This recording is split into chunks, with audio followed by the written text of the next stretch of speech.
2024 বৰ্ষৰ IPLত প্ৰথমটো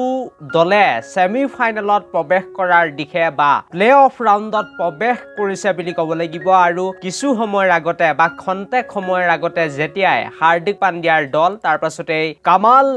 ৰাহুলৰ দল পৰাজিত হ'ল KKR তাৰ লগতে চেন্নাই ছুপাৰ কিংছৰ হাতত গতিকে ইয়াৰ পাছতে এটা দলৰ ভাগ্য সলনি হৈ গ'ল বুলি ক'ব লাগিব আৰু প্ৰথমটো দল হয়তো পৰিগণিত হ'বলৈ গৈ আছে যিটো দলে 2024 বৰ্ষৰ IPLৰ প্লে অফ ৰাউণ্ডত বা সেমি ফাইনেলত প্ৰৱেশ কৰিবলৈ সক্ষম হৈছে আৰু সেই দলটিৰ নাম কি কিয় তেওঁলোকে প্ৰৱেশ কৰিব বুলি মই আগতেই কৈ দিছো সেই বিষয়ে যদি আপোনালোকে সবিশেষ জানিব বিচাৰিছে তেনেহলে এই ভিডিঅটো একেবাৰে প্ৰথমৰ পৰা শেষলৈকে চাই থাকিব পাৰে কিন্তু তাৰ আগতে ভিডিঅটো এটা লাইক লগতে চেনেলটো এনেকুৱা ধৰণৰ সুন্দৰ সুন্দৰ খবৰৰ বাবে এতিয়াই সাবস্ক্ৰাইব কৰি ল'বলৈ নাপাহৰিব বন্ধুসকল আপোনালোকে জানে যে IPL সিজন 17 চলি আছে আৰু এবাৰ IPLত জিটি ঘটনা ঘটি গৈছে আপোনালোকে জানে কেতিয়াবা কোনোবা এটা টিমেটো 200 এনেকুৱা টাৰ্গেট দি দিছে কিন্তু সেই ৰানটো শেষ কৰি দিছে কেতিয়াবা হয়তো 150-60 ৰানো শেষ কৰিব নোৱাৰে এনেকুৱা কেতিয়াবা হৈ গৈছে গতিকে জিটি ঘটনা ঘটি গৈছে কিন্তু প্ৰথমটো দল হয়তো পৰিগণিত হ'বলৈ গৈ আছে যেটো দলে 2024 বৰ্ষৰ IPLৰ প্লে অফ ৰাউণ্ডত প্ৰৱেশ কৰিব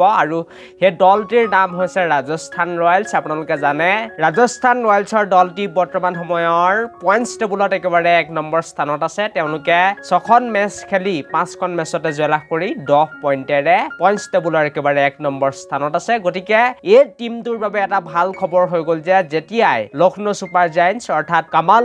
ৰাহুলৰ দলটি পৰাজিত হৈ গ'ল কলকাতাৰ হাতত তাৰ পাছতে ৰাতিলৈ মুম্বাই ইণ্ডিয়ানছৰ দলটি পৰাজিত হৈ গ'ল ধোনী অৰ্থাৎ ঋতুৰাজ গায়কোৱাড নেতৃত্বাধীন দলৰ হাতত গতিকে এই দুটা দল হৰাৰ পাছত এটা কম্পিটিশন কমি গৈছে বুলি ক'ব লাগিব কাৰণ যদি কেনেবাকৈ লক্ষ্ণৌ দলটিয়ে জিকা হলে তেনেহলে তেওঁলোকৰো 8 পইণ্ট হৈ গ'ল হয় ইয়াৰ লগতে মুম্বাই দলটি বিশেষকৈ মুম্বাই দলটি যেতিয়া হাৰি গ'ল তাৰ পাছতে এটা কথা স্পষ্ট হৈ পৰিছে যে ৰাজস্থান ৰয়েলছ দলৰ বাবে এতিয়া বহুত বেছি সহজ হ'ব কাৰণ মুম্বাই দলটি কেনেবাকৈ জিকা হলে CSK যদি পৰাজিত কৰিলে হয় তেনেহলে MI দলটিও 6 পইণ্ট হ'ল হয় তেতিয়া অধিক বেছি কম্পিটিশন হ'ল হয় এতিয়াতো CSK দলটিও হয় নিশ্চিতভাৱে 8 পইণ্টলৈ আহিলে তেওঁলোক কিন্তু যদি কেনেবাকৈ MI জিকি গ'ল হয় তেতিয়া MI দলটিৰো 6 পইণ্ট হৈ গ'ল হয় তেতিয়া হয়তো কম্পিটিশন আৰু বৃদ্ধি হ'ল হয় কাৰণ এতিয়া ৰাজস্থান ৰয়েলছ দলৰ বাবে এটা ভাল খবৰ হৈছে যে তেওঁলোকৰ পাছত যিকেইটা দল আছে সেই দল কেইটাও বহুত বেছি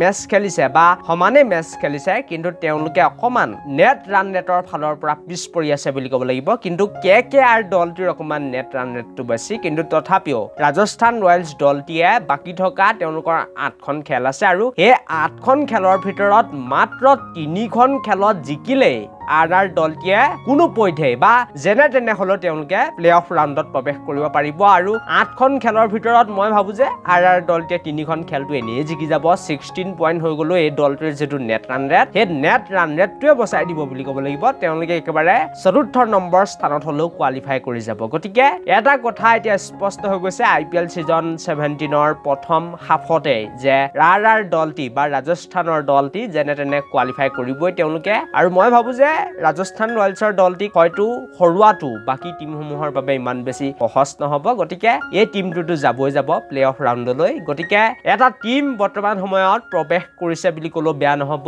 2024 বৰ্ষৰ IPLৰ সেমি ফাইনেলত আৰু এই টিমটো হৈছে সঞ্জু চেমছনৰ দল অৰ্থাৎ ৰাজস্থান ৰয়েলছ য'ত নেকি আমাৰ অসমৰ সুপাৰষ্টাৰ বেটাৰ ৰিয়ান পৰাগ আছে আৰু আহিবলগীয়া টাইমত মই যিমানখিনি লক্ষ্য কৰিছো সেইমতে চালেটো এনেকুৱা লাগিছে যে চেন্নাই ছুপাৰ কিংছ তাৰ লগতে কলকাতা KKR এই দুটা টিম হয়তো ওলাই যাব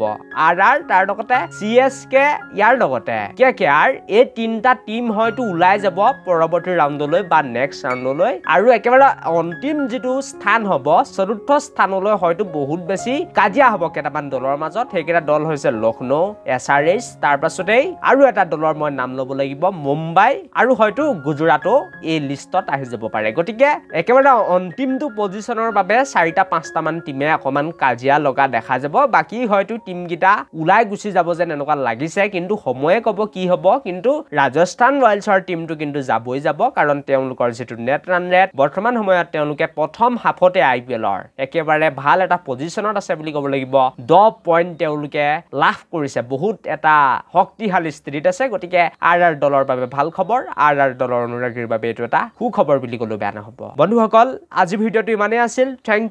U for watching this video